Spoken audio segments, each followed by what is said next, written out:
भैया आओ अरे ऑफर भांज जाए बोलो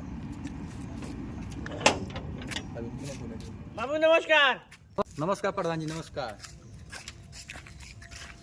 आवाज आयो बाबू आधार कार्ड दियो फोटोकॉपी दियो और दुगो फोटो लिया हुआ ये अपन नाम लिखवाला।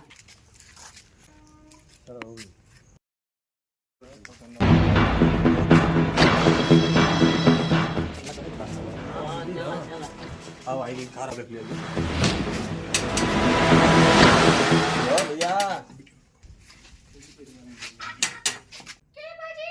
अरे प्रधान जी आइल हूँ।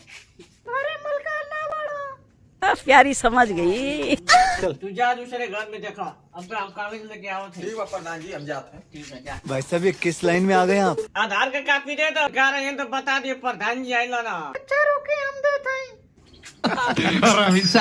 तू समझा?